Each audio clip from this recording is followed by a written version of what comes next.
अस्सलाम वालेकुम जी, मैं हूं अदिल। आप देख रहे हैं मेरा यूट्यूब चैनल। जनाबे वाला, इस टाइम पे लड़ाइयाँ चल रही हैं। अब ये लड़ाइयाँ कुछ ऐसी अजीब सी लड़ाई है जिसका ना सिर है ना पैर है कि जी कश्मीर के इलेक्शन के ऊपर, जो कि नॉर्मली पहले से डिसाइड कर लेती है जमातें जी, नून लीग और पीपल्स पार्टी के हमने इतनी सीटें हमने लेनी है। जीपी का आपने देखा वो पुरसकून था। कश्मीर के इलेक्शन के तबाहियाँ मच गई। मैडम मरियम, मेरी फेवरेट, मेरी मैडम आ चुकी हैं बिलावल भट्टू जरदारी इसके मुकाबले पे। और क्या फेंटा लगाया हुआ बिलावल साहब का, बिस्ती की है बिलावल साहब की टका के कोई अच्छी खासी कि तुम बड़े नलायक पांडे हो। और जेन्युइनली अगर मैं ज़बानी कलामी लड़ाई में देखूं तो मरियम नवाज़ का पलड़ा भारी रहा है बिलावल साहब की निस्बत। मरियम नवाज़ ने बिलावल साहब की ठीक ठाक बिस्ती फरमाई। बिलावल साहब को कभी रोंदू कह देती हैं, कभी झूठा कह रही हैं, कभी क्या कह रही हैं, कभी क्या कह रही हैं। बिलावल साहब सुन रहे हैं बैठ के बेचारे। लेकिन क्या ये कोई जेन्युइन लड़ाई है? तहरीक इंसाफ इस सारे मामले में किधर गई? मेरा ख्याल है तहरीक इंसाफ की जो पॉलिटिकल स्ट्रेटजी थी कश्मीर इलेक्शन को लेकर, अमेजिंगली क्लियर स्ट्रेटजी सामने नजर आ गई है हमारे।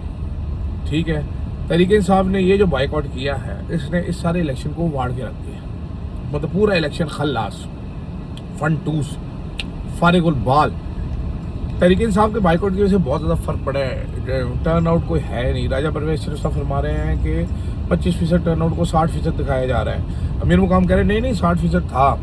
इलेक्शन कमीशन को पता ही कुछ नहीं है, वो अपना ही टोन होके फिर रहे हैं। तो इतनी बड़ी ये जो लड़ाई मार कुटाई है, मकसद क्या है इसका? कुछ ये समझ आता है, एक तो डिस्क्रेडिटेड किस्म के ये इलेक्शन से जनाब, कोई इनका वो था नहीं, मतलब रिलेटिवली नालायक इलेक्शन थे, कोई इनकी औकात थी नहीं। तो इन इलेक्शंस को ले करके ये जो रोला डाला गया और इन इलेक्शंस को ले करके ये जो पी पाँ टी टाँ की गई, चीपी की गई, इसकी क्रेडिबिलिटी बनाने की कोशिश की जा रही है मेनली इस लड़ाई से, लगता है। दूसरी चीज़ की जा रही है, वो की जा रही है जनाबे वाला किसी तरीके से हम पिया को भा जाएं, पिया जो है वो हमारे हक में फैसला दे दे। पिया कहे कि तुम दोनों बहुत अच्छे हो, तू वज़ीर आज़म है। ये वज़ीर आज़म बनने की लड़ाई है, कुछ लोग कह रहे हैं। अब तो टाउट हजरात भी चीखे मार रहे हैं। टाउट हजरात को भी तबीयत सख्त ख़राब हो रही है उनकी, वो घबराए हुए हैं। वो कह रहे हैं जनाब वाला, हजूर वाला, किसी तरीके से आप जो है ये रोक दें कश्मीर में जो हो रहा है। बड़ी गलत पॉलिसी, बड़ी गलत। ये सवाल ये है कि इतना वक्त हो गया, इस मुल्क ने किया क्या है? और इतनी हुकूमत आपने ये फैनफेयर के साथ लेके आई गई शहबाज शरीफ की, courtesy general Bajwa, courtesy establishment. Shehbaz Sharif साहब को चांस दिया गया कि शहबाज शरीफ साहब इस्टेब्लिशमेंट की आंखों का तारा है। शहबाज शरीफ से अच्छी कोई पॉलिश नहीं कर सकता। शहबाज शरीफ ज़बरदस्त आदमी है, बड़ा गो गेटर है, डिलीवरर है। किया क्या कि गूं, ठीक है, गूं ही है, गूं के अलावा कुछ भी नहीं। कश्मीरी मर रहे हैं आज। शहबाज शरीफ साहब बांसुरी बजा रहे हैं। शहबाज शरीफ साहब के दो वजीर पक्के मुंह बना के झूठ बोल रहे हैं, पक्के मुंह बनाकर झूठ बोल रहे हैं। शहबाज शरीफ साहब के वुज़रा, शहबाज शरीफ साहब के वुज़रा सहाफ़ी एहतजाज किस तरह रिकॉर्ड करा रहे हैं, सहाफ़ी बात किस तरह लेके जा रहे हैं। सर अल्मेडा वो ट्वीट करते हैं स्टॉप किलिंग पीपल, वो 4 बंदे वही लिख के ट्वीट कर देते हैं। नुसरत जावेद ट्वीट कर रहे हैं नॉट गुड पीरियड, 4 बंदे लिख के वो ट्वीट कर रहे हैं। इस पे नून लीगी क्या कह रहे हैं? ये तो लगता है पेड कैंपेन है। पेड कैंपेन है भाई, तो भेजें फ़खर दुरानी साहब को और वसीम बदामी को, जो कि एक्सपर्ट हैं राह के एजेंट पकड़ने के। अब तो हमारे पास ऐसे सहाफ़ी हैं ना जो ये चलते चलते राह के एजेंट नपड़ लेते हैं, हवा में उठ के पकड़ लेते हैं राह के एजेंट। ठीक है, तो भेजें उनको ताकि वो राह के एजेंट पकड़ लें। मतलब आपने एक अच्छे भले मुल्क को लतीफ़ा बना कर रख दिया। 6% से ग्रो करते हुए मुल्क को माइनस में ला के खड़ा कर दिया गया। ऊपर से बताया जा रहा है कि मुल्क तरक्की की राहें अबूर कर रहा है, मुल्क में तरक्की हो रही है। नंबर्स तो झूठ नहीं बोलते ना। अभी इसी हफ्ते इतना तेल महंगा हुआ, बिला वजह दुनिया में सस्ता हो रहा है, यहाँ पर महंगा हो रहा है। कहाँ, कैसे हो सकता है ये? Where does this happen? इस तरह की शिट किसी और मुल्क में कैसे हो सकती है? टैक्स इकट्ठा नहीं कर सकते ये लोग, खर्चे अपने कम नहीं करने, निचोड़ के रख दिया आवाम को, वर्किंग क्लास का बेड़ा गर्क करके रख दिया सैलरी क्लास का।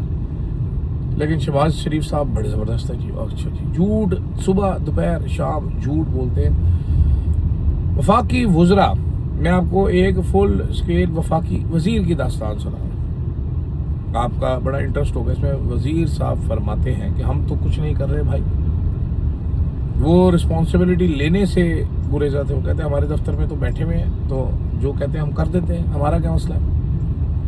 उन्होंने मामला एस्टेब्लिशमेंट को धरा, और ये 4-5 लोग बैठे हुए थे वहाँ पर, मैं बता रहा हूँ, और एडमिट किया कि गलत तरीन पॉलिसीज़ हैं, और एडमिट किया कि ये मुल्क को बर्बाद करिए पॉलिसीज़, इनको कुछ पता नहीं ये लोग क्या कर रहे हैं। और साथ ये भी कहा कि शहबाज शरीफ साहब को बताया, कहने चुप कर जाओ, तो सर बैठे हैं ऐसे चुप है, साढ़े को चंडा भी है डंडा भी है, ऐसे फिर रहे हैं चंडा वाली गड्डी लगा के। तो उनको तो मौज लगी हुई ना। ये वक्त का आएगा, चक्कर पूरा होगा, हमेशा के लिए तो कोई भी नहीं है ना, देखें खुदा तो कोई भी नहीं है ना हम में से।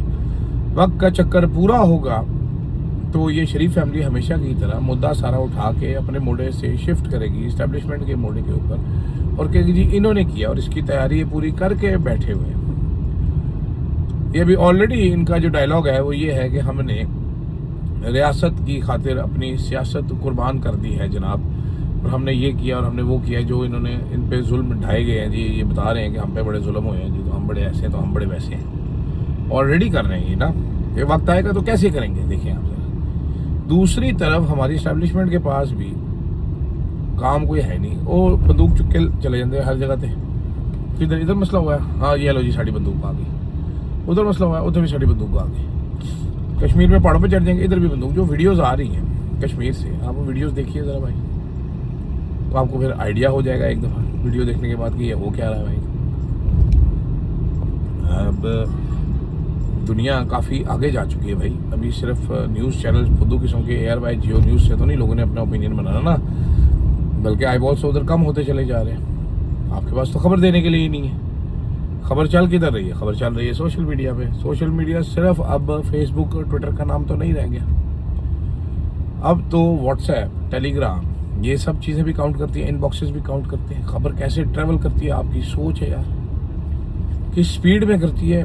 मैं हैरान रह जाता हूँ। मैं तो उस टाइम का आदमी हूँ जब कैसेट्स पे रिकॉर्ड किया करते थे ना खबरें, और फिर आते थे, फिर वो ग्रैब होती थी, फिर वो कन्वर्ट होती थी, फिर वो भेजी जाती थी काट के, फिर वो खबर बनती थी। यानी कि प्रेस कॉन्फ्रेंस की फुटेज वेयर करने में घंटा लग जाता था। अब भी तो प्रेस कॉन्फ्रेंस इधर हो रही है, साथ आपको नज़र आती है, अगले 30 सेकंड में आपके मोबाइल में पहुंच जाती है भाई, इतनी स्पीड से चलता है काम।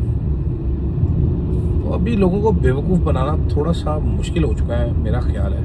अब इतना आसान नहीं रहा लोगों को बेवकूफ़ बनाना, स्टूपिड बनाना। तो हमें खुद पे भी ज़रा कोई ना अपनी अदाओं पे गौर करना पड़ेगा, क्योंकि हमारे इस हुकूमत ने ये फैसला कर लिया है कि खबर अगर नहीं चलेगी तो किसी को पता नहीं चलेगा। लोग जो हैं वो चुप करके बैठे रहेंगे, उनको समझ नहीं आएगी, क्योंकि लोग खोते खाते हैं। ये हमारी हुकूमत ने समझ लिया। लेकिन अब हर कोई तारड़ जितना अक्लमंद नहीं है ना। लोग असल में दूसरे वो भी फॉलो करते हैं। मैंने तो बूढ़े लोग 70-70 ईयर्स, 65 ईयर्स, 50 ईयर्स वाले तो खैर बहुत ज़्यादा, लेकिन 60+ भी देखे हैं जो सोशल मीडिया से कंज्यूम कर रहे हैं खबरें कि भाई ये टीवी चैनल्स पे कुछ भी नहीं। आदतन देख लेंगे, हमसे जो नई जनरेशन है जिसको जेन ज़ी कहते हैं, जिसका बड़ा चर्चा है आजकल, वो तो ये भी नहीं देखते जितना हम आदतन देख लेते हैं। They don't care. ठीक है, आप व्हाट्सएप पे पहले पकड़े थे तो व्हाट्सएप पे बात भी नहीं करते वो लोग। जेन ज़ी सारी की सारी बैठी हुई इंस्टाग्राम पे। भारत पे एक्स पे नहीं आया मसला, सारा इंस्टाग्राम से चला है। तो इसलिए ज़रा आप सीख लें। लर्निंग कर्व पे आप वैसे ही बड़े स्लो हैं। फार्मूले भी आपके यहाँ पर जेन ज़ी है, वो आप जेन ज़िया के फार्मूले लेके आते हैं। मेरा ख्याल है आप हमारी रियासत को, हमारी ताकतवर शख्सियात को कुछ सीखने के लिए कोशिश करनी चाहिए। फ़िलहाल के लिए इतना ही, इजाज़त दीजिएगा। अल्लाह हाफ़िज़।